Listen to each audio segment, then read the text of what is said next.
Te han enseñado a ver a María como una simple mujer, pero han olvidado las preguntas clave de la Biblia que definen quién es ella. Si tu fe se basa solo en la Escritura, ¿por qué no puedes responder a estos 10 desafíos sobre la Madre de Jesús? Hola a todos. Si eres católico, probablemente has pasado horas defendiendo la veneración a María. La respuesta protestante es casi siempre la misma: solo Jesús. Ella fue una mujer común o es idolatría. Pero la verdad es que muchos de estos argumentos se basan en la ignorancia del contexto bíblico y de la historia de la Iglesia. Hoy vamos a cambiar el juego. En lugar de defender, vamos a desafiar. Vamos a plantear 10 preguntas que usan exclusivamente la lógica bíblica, la exégesis y la historia temprana, y que son imposibles de responder si se mantiene una visión reducida de la Virgen María. Cada pregunta abre un agujero en la argumentación de la sola Escritura cuando se aplica a la figura de María. Prepárate para armarte con la verdad. La raíz de toda la confusión protestante sobre María es un error en la cristología. Al intentar rebajar a María para no robarle la gloria a Jesús, terminan irónicamente rebajando a Jesús. El principio católico es que todo el honor que damos a María se dirige inmediatamente a Cristo. Honramos el recipiente por el contenido. Aquí están las 10 preguntas que exponen esta paradoja. Pregunta 1. Si María no es la Madre de Dios, ¿quién es Jesús? Este es el centro de la controversia del siglo V en el Concilio de Éfeso, 431 después de Cristo. La pregunta directa es: si María solo dio a luz a la naturaleza humana de Jesús, ¿significa que el ser que estaba en su vientre, creciendo desde la concepción, era solo mitad Dios?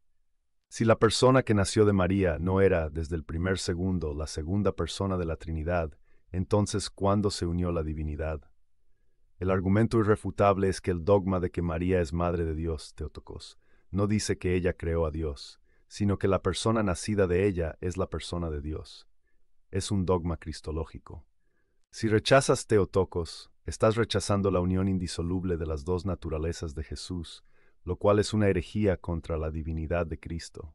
La negación de María como Madre de Dios es una negación de Jesús como Dios encarnado. Pregunta 2. ¿Por qué Dios ordenó una profecía de alabanza universal que su Iglesia no cumple? Esta pregunta usa el mismo texto bíblico que los protestantes usan para su autoridad, sola Scriptura. La pregunta directa, Lucas 1:48, es: María, llena del Espíritu Santo en el Magníficat, dice proféticamente: desde ahora me llamarán bienaventurada todas las generaciones. Si su Iglesia se niega a llamarla bienaventurada o bendita, o peor aún, la ataca, ¿cómo puede su Iglesia pretender ser el cuerpo de Cristo, que cumple las profecías de las Escrituras? El argumento irrefutable: si la Biblia es infalible, la profecía de María es infalible. Las iglesias que honran a María, católica ortodoxa, son por definición las únicas que cumplen esta profecía universal. La negación de honrarla coloca a la denominación en la posición incómoda de incumplir un mandato profético del Evangelio de Lucas. Pregunta 3. Si Jesús tuvo hermanos biológicos, ¿por qué le entregó su madre a Juan en la cruz? Esta objeción es la más común contra la virginidad perpetua de María. La pregunta directa, Juan 19:26-27, es: si María y José tuvieron otros hijos biológicos, legalmente ellos eran los responsables de cuidar de su madre viuda. Jesús, en la cruz, le confía su madre a San Juan, un discípulo, no a un hermano biológico. Si Jesús hubiera tenido hermanos, esto habría sido un acto de crueldad e irresponsabilidad filial. El argumento irrefutable: el hecho de que Jesús traspasara la responsabilidad filial a alguien fuera de la familia inmediata es la prueba más fuerte de que María no tenía otros hijos biológicos presentes o disponibles. La palabra adelphos en arameo y griego significa pariente cercano, como Lot era hermano de Abraham, su tío. La virginidad perpetua de María es la única interpretación que hace coherente y filial el acto de Jesús en la cruz. Pregunta 4. Si el bautismo borra el pecado original, ¿cómo pudo Cristo nacer sin pecado de una persona nacida en pecado? Esta pregunta aborda la Inmaculada Concepción. La pregunta directa, el vaso santo, es: si la carne y la sangre de María estaban manchadas por el pecado original, ¿cómo pudo Cristo, que es el Cordero Inmaculado y sin mancha, tomar de esa carne para su encarnación sin ser manchado? El argumento irrefutable: la Inmaculada Concepción no es la salvación sin Jesús, sino la aplicación anticipada de la salvación de Cristo a María, en previsión de los méritos de su Hijo. Dios preservó el arca de la nueva alianza de toda mancha para que el Cordero de Dios pudiera habitar un tabernáculo perfecto. Para que la ofrenda sea perfecta, Jesús, el recipiente María, debía ser santificado de antemano. Pregunta 5. Si el arca de la alianza fue venerada con temor, ¿por qué el arca de la nueva alianza debe ser ignorada? Esta pregunta conecta a María con la tipología del Antiguo Testamento. La pregunta directa, 2 Samuel 6:9 y Lucas 1:43, es: si el arca de la alianza, que contenía objetos sagrados, era tratada con reverencia y temor, llevando a David a decir: ¿cómo va a venir a mí el arca del Señor? Cuánto más honor y respeto merece María, que no contuvo la ley escrita, sino a la palabra hecha carne.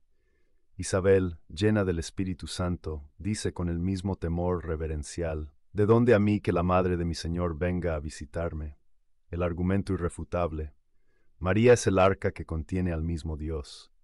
El honor a María es la actualización del honor que se le daba al arca. La negación de honrarla es una negación de su papel como el tabernáculo de Dios. Pregunta 6. Si los santos en el cielo no pueden interceder, ¿por qué Juan ve que las oraciones son ofrecidas por ellos? Este es el argumento de la mediación. La pregunta directa, Apocalipsis 5:8, es: el texto describe a los 24 ancianos que representan a la iglesia en el cielo, sosteniendo copas de oro llenas de incienso, que son las oraciones de los santos, los fieles en la tierra. Si los que están en el cielo están ofreciendo nuestras oraciones a Dios, ¿cómo puede decir que no interceden? El argumento irrefutable, la comunión de los santos, la iglesia unida, es una verdad bíblica. La intercesión no anula la mediación de Cristo, la multiplica.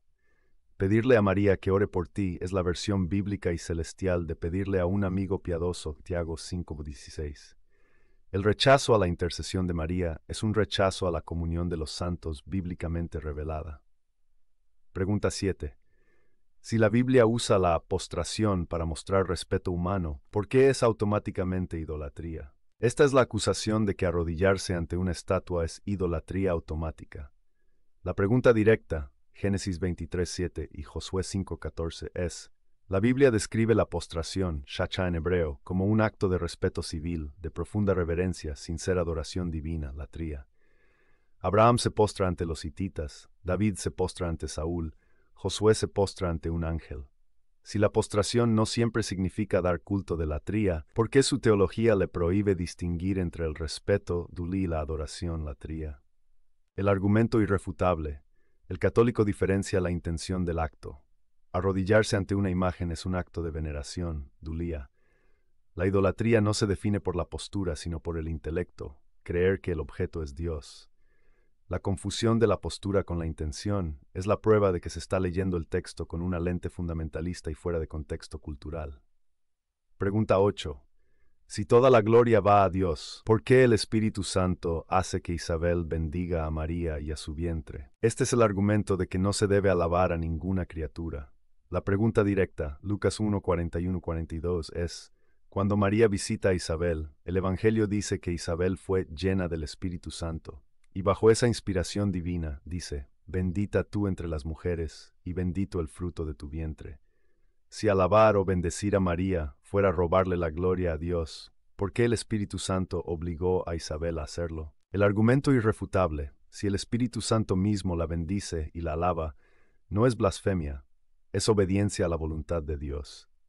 La alabanza a María no se origina en el deseo humano de idolatrar, sino en la inspiración divina. Bendecir a María es una acción ordenada por el Espíritu Santo. Pregunta 9.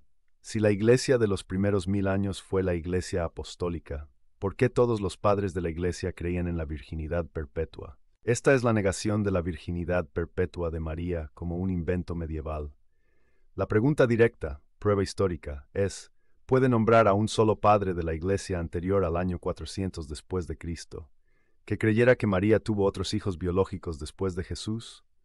Nombres como San Jerónimo, Orígenes, San Agustín e incluso los fundadores de la Reforma, Lutero y Calvino, creyeron en la virginidad perpetua. El argumento irrefutable, la virginidad perpetua de María, no fue un dogma de la Edad Media. Fue la creencia universal y unánime de la Iglesia primitiva. La negación de esta creencia es un rechazo a la tradición apostólica que los reformadores originales aceptaban. Pregunta 10. Si la fe sola es suficiente para la salvación, ¿por qué la intercesión de María fue necesaria para el primer milagro de Jesús? Esta pregunta conecta la Mariología con el principio de la sola fide. La pregunta directa, Juan 2, 4, 5, es: en las bodas de Caná, Jesús le dice a María: «Mujer, ¿qué tiene que ver esto conmigo? Todavía no ha llegado mi hora». Su voluntad divina era esperar. Sin embargo, María le dice a los sirvientes: «Haced lo que Él os diga». ¿Por qué el Evangelio muestra que la intercesión de María fue el catalizador para que la voluntad divina se manifestara antes de su tiempo? El argumento irrefutable. Este pasaje muestra que la intercesión de María tiene una eficacia única ante su Hijo. María no solo nos enseña a obedecer, sino que su petición, la oración de la Madre, es tan poderosa que adelanta la voluntad de Dios. La gracia nos llega a través de múltiples canales, y María es el canal humano más directo.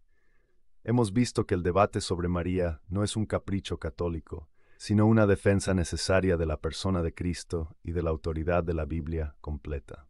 La verdad es que la confusión protestante sobre María proviene de 1. Mala hermenéutica, ignorar el contexto arameo y griego. 2. Mala cristología, rechazar el Teotocos. Y 3. Mala historia, rechazar la tradición unánime de los padres de la Iglesia.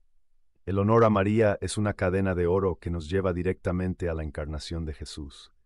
Las 10 preguntas demuestran que la visión católica de María no solo es compatible con las Escrituras, sino que es la única visión que resuelve todas las inconsistencias bíblicas e históricas. Honrar a la Madre de Dios es obedecer a Dios, cumplir las profecías y proteger la verdad de quién es su Hijo. No caigas en la trampa de la ignorancia. Arma tu fe con la verdad. Si quieres aprender cómo la intercesión de María es la más poderosa, haz clic aquí para ver nuestro video completo sobre el Santo Rosario.